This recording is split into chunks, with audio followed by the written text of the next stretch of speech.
What's up, everybody? This is Karak with ACG. While I was in a podcast, Marcin Kavinsky, CEO, basically co-founder of CD Projekt Red, came forward and did an announcement about the current status of Cyberpunk, as well as his thoughts on moving forward and some behind the scenes of this. Understanding for a moment, people are going to say this is a convenient pre-focus of what's actually occurred at CD Projekt Red prior to Cyberpunk's release. One of the reasons why you haven't seen me do a lot of videos post the couple that I did once it got out is because I've sort of moved on from this title. I'm very interested in what they believe occurred and their focus for moving forward and fixing what we got. But a lot of the issues that I had with Cyberpunk 2077 were not necessarily just the bugs. There were some bare bones quest results and the various different problems that I had with the title. But it was nice for him to come forward and talk about not only their ideas of what occurred behind the scenes prior to the release of the game, as well as their ideas moving forward. Now, I'm not going to play this entire thing. You can see the link in the description of this video, but I do want to discuss it. If you like gaming news like this, I would love for you to subscribe to the channel. It absolutely helps. So, moving forward on this, what actually occurred? Cyberpunk 2077 gets released, and it gets released to what I would consider to be a fairly split fanfare. Now, a lot of people say that the PC version is this ultra playable game and its perfection, and, you know, ignoring some bugs, it's still an absolutely tremendous game, and I get that.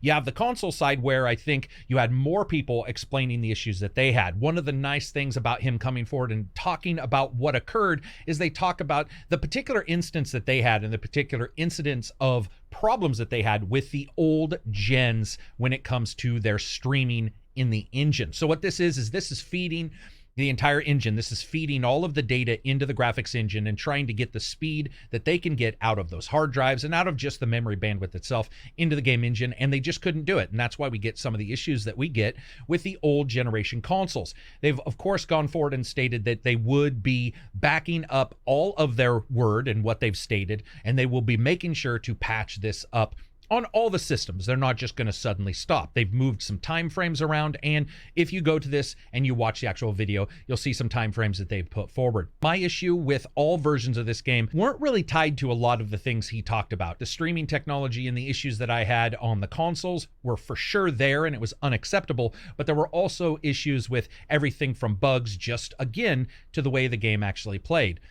But ignoring that for a second, and ignoring what my experience was, and even ignoring yours, better or worse than my own, it was pretty nice to have a company CEO come out there and talk about it. And there's a couple reasons why. First of all, this is a company that's massive, and yes, it definitely hurt their stock prices. We've seen that, but they're also still going to do quite fine in and of themselves.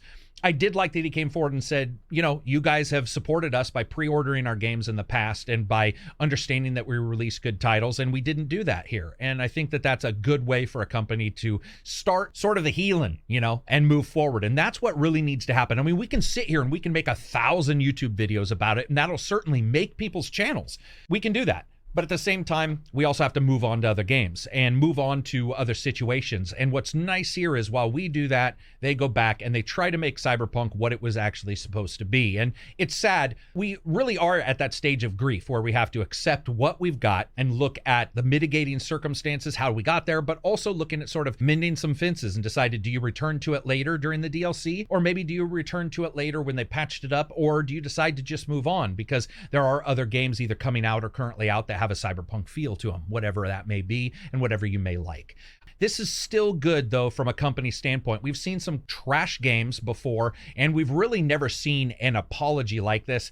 We've had Anthem, we've had Avengers, and you never really see anybody come forward and say, hey, you know what, guys? This is actually nowhere near what we should have done. And with CD Projekt Red, we get that. Does it absolutely buy me back into believing anything they say? No. And you know why? Because I fucking didn't in the first place, and neither should you. You should have never really believed any of this kind of stuff in the first place. When it comes to pre-ordering games, guys, I'm going to be the first to tell you, I just really don't believe in it. I don't think it makes a lot of sense, just like early access doesn't make a lot of sense if you expect to 100% get all of your return on investment. You have to make a lot of these things and sort of put your faith out there. And a lot of people put their faith here and it didn't work out. This is the result. And I'm hoping that not in a negative way, but in a way of just being protective of your own cash and in the current environment we're in, that you guys make sure to go out of your way to be a little bit more protective of your money if you feel burned in this situation. I think it's cool. I think it's a step forward. We'll have to see if they pay off and if they deliver. I think they will. at least I think they'll deliver a game that is called Cyberpunk that is far less buggy. I don't know necessarily if it's something I'm going to jump back into and believe is the ultra of all cyberpunkish games, but we'll have to see. Anyway, that's it for me. I hope you guys like these news videos. If you did, give it a thumbs up. If you didn't, subscribe. Other than that, hey, hang out at the Patreon. It's always cool. Peace out. Enjoy whatever game you are playing.